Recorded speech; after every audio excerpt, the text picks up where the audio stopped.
Hey, Wellington World Entertainment, and none other than William Shatner has opened up about his regret over Star Trek V and a possible Captain Kirk return. Don't throw your hopes into the ring for that one, but he says what it would basically take for him to come back. But he goes in depth into some of the problems that he had doing Star Trek V, which of course failed across the board. But we'll have a look at this and see exactly why he regrets it. If you didn't know, Bill Shatner directed Star Trek V. So that's why he's got the regret. It's not just, he was like, it's a shame the movie didn't work. He directed it. So here's what it's about. So William Shatner is best known for his portrayal of Captain James T. Kirk in the original Star Trek TV series. While it only aired from 66 to 69, the actor's portrayal of Kirk, the charismatic and adventurous captain of the starship USS Enterprise, cemented his status as a cultural icon, as did the movies which followed. Shatner later reprised the role in several movies, including the beloved Star Trek The Motion Picture and Star Trek II The Wrath of Khan. In '89, the actor stepped behind the camera to helm Star Trek V, The Final Frontier, an entry widely considered a letdown. Some hardcore fans have since found reasons to love it. Yeah, because they watched Discovery and went, you know what? Star Trek The Final Frontier wasn't all that bad. The same way people watched the Disney Star Wars trilogy and went, you know what? Those prequels weren't so bad, were they? So, talking to The Hollywood Reporter, Shatner admitted he has some serious regrets about the project and remains disappointed by its failure to live up to the fans' expectations. And he says this: I wish that I had the backing and the courage to do the things I felt I needed to do. My concept was Star Trek goes in search for God. And management said, well, who's God? We'll alienate the non-believers, so no, we can't do God. And then somebody said, what about an alien who thinks they're God? Then it was a series of my inabilities to deal with the management and the budget. I failed. In my mind, I failed horribly. When I'm asked, what do you regret the most? I regret not being equipped emotionally to deal with a large motion picture. So, in the absence of my power, the power vacuum filled with people that didn't make the decisions I would have made. And when the trade put it to the actor that Star Trek V had the odds stacked against it, including a shockingly small budget for a sci-fi movie, Shatner made it clear he is still taking the blame, but acknowledges that it was a challenging production. And he said this: it is on me. In the final, I wanted granite rock creatures to explode out of the mountain. The special effects guy said, I can build you a suit that's on fire and smoke comes out. I said, great. How much will that cost? They said, $250,000 a suit. Can you make 10 suits? He said, yeah. You've got a $30 million budget. You sure you want to spend it on that? Those are the practical decisions. Well, wait a minute. What about one suit and I'll photograph it everywhere to look like 10? So he was like, about we make kind of what they do in a lot of movies. Take Independence Day, for instance.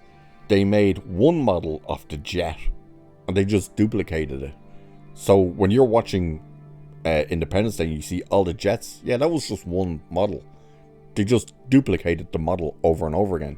So it says at this, that's in the past now, of course, and it was then put to Shatner that there have been rumblings online about Paramount Plus potentially bringing him back as Kirk, similar to Patrick Stewart's return in Star Trek Picard.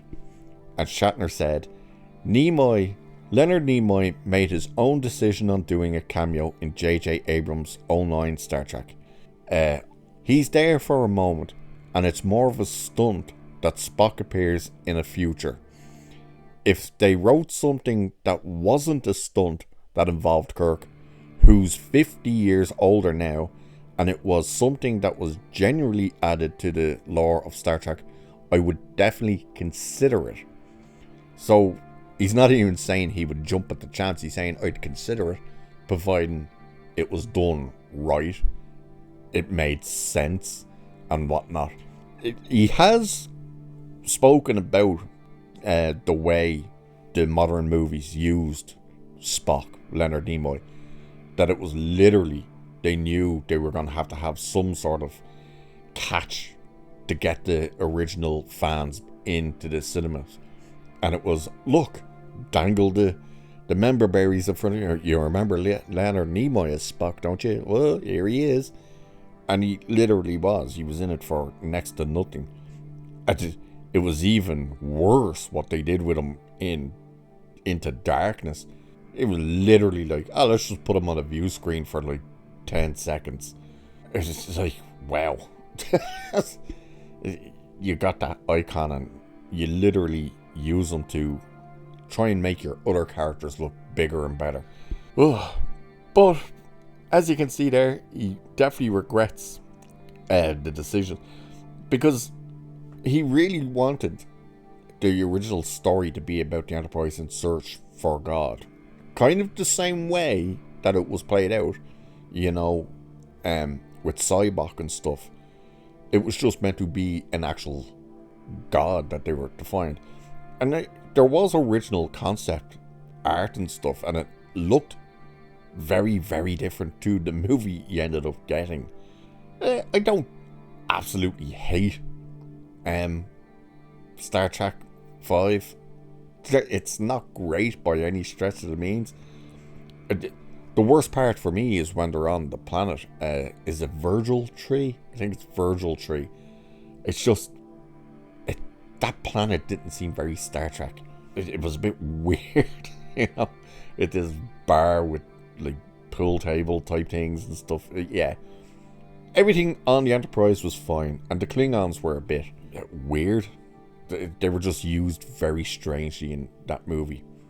But overall, you know, it is funny to think that after the success of it, particularly 2, 3, and 4, that for 5 they went, here's 30 million instead of here's 70 million, which they were giving them for the other movies. Like, here's 30, off you go.